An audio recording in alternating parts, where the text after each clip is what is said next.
Premix गुलाबजामुनचं आहे, premix आहे. त्याचे आपण गुलाबजामुन बनवून घेऊया.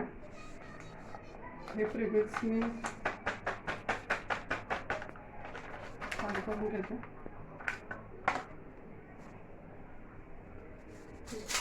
इकडे आपण पाणी गरम करायला ठेवलंय. हे आपली साखर नाही, गुळाच्या पाकाचं गुलाबजामुन करणार आहे. तर इकडं पाक बनवायला ठेवला मी. हा काळा गुळ वापरतोय.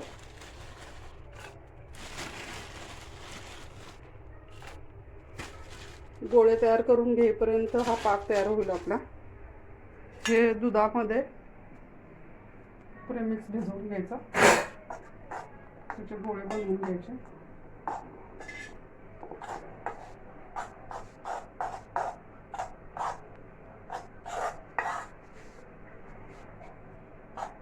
भिजवून घेणार आहे.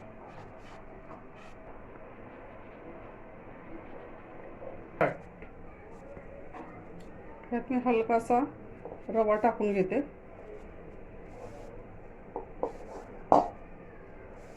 कारण पीठ थोडंसं पातळ झालंय. रवा घालून एक 10-15 मिनटं तुम्ही वाट बघितली, रव्यामुळं थोडासा घट्टपणा येईल.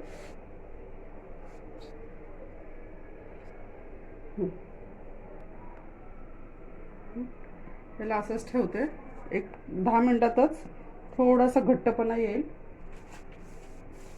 तर त्याचे गोळे बनवून आपण फ्राय करून घेऊ.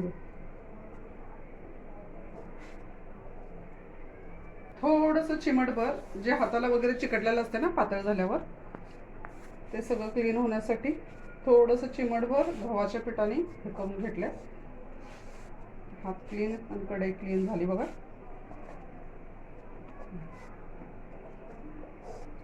इकडे गुळाचा पाक तयार होतोय.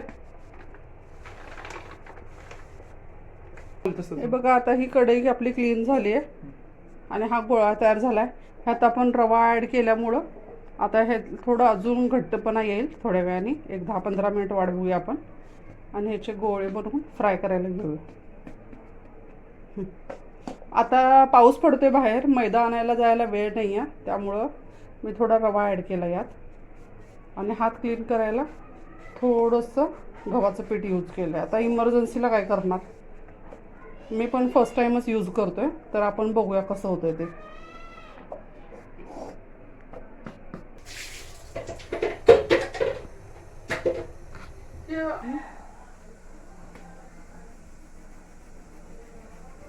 अजून बऱ्यापैकी पीठ थोडंसं मऊच आहे. अजून एक 5-7 मिनिटं वाट बघूया, रवा चांगला फुलेल. आता बघा, मी जरा तुपाचा हात पुसल्यामुळे ना हाताला बिलकुल चिकटत नाही. ह्यात रवा टाकलाय त्यामुळे हे आरामात घट्ट होणार, याचा काही विषय नाही. तोपर्यंत मी माझी बाकीची कामं करून घेतो. 5-10 मिनिटांनी आपण ह्याचे गोळे बनवून फ्राय करूया. इकडं काकवी तयार होते.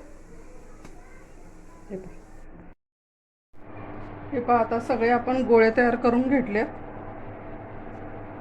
जसं आपल्याला पाहिजे होतं तसं पीठ झालंय. थोडं पीठ पातळ झालं म्हणून मी रवा मिक्स केला होता आणि 15-20 मिनिटांनी आपल्याला जसं पीठ पाहिजे होतं तसं झालं होतं. तर आता मी हे गोळे तयार करून घेतलेत सेम आकाराचे. जवळजवळ 15-16 गोळे झालेत. आणि इकडं आपलं तेल गरम झालंय. आता ह्याला आपण फ्राय करून घेऊया. तेल गरम फ्राय करून घेऊया आपण.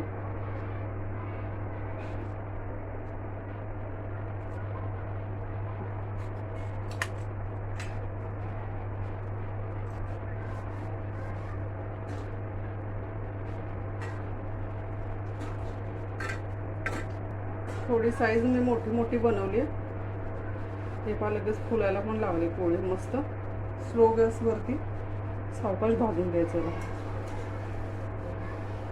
फर्स्ट टाइम माझ्या हातून असं झालं की पीठ थोडंसं पातळ झालं, दूध जास्त पडलं.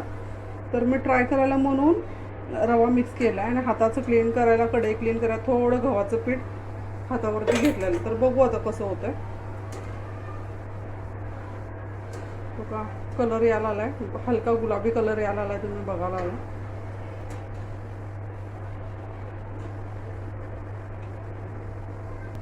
इकडे आपली काकवी तयार आहे. हे पहा, गुळाची काकवी तयार आहे. तर ह्यात गरम करून आपण टाकू.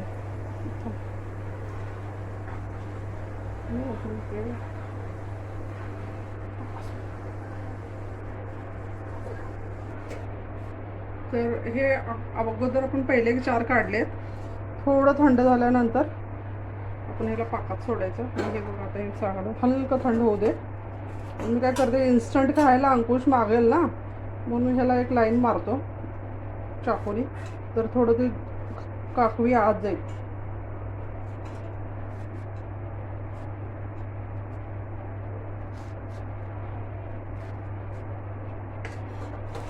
ह्याचा आपण पाकात सोडूया, गरम पाक होतो. आणि ॲक्च्युली साखरेचा पाक नाही, तो गुळाचा पाक आहे.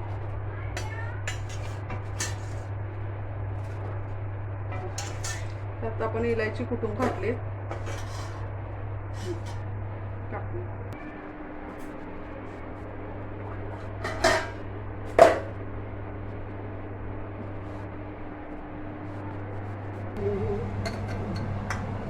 तुम्ही बघू शकताय भरपूर छान बघू शकताय. काकवीमध्ये खूप मोठे मोठे आणि छान गुलाबजामुन झालेत, फुगलेत पण खूप.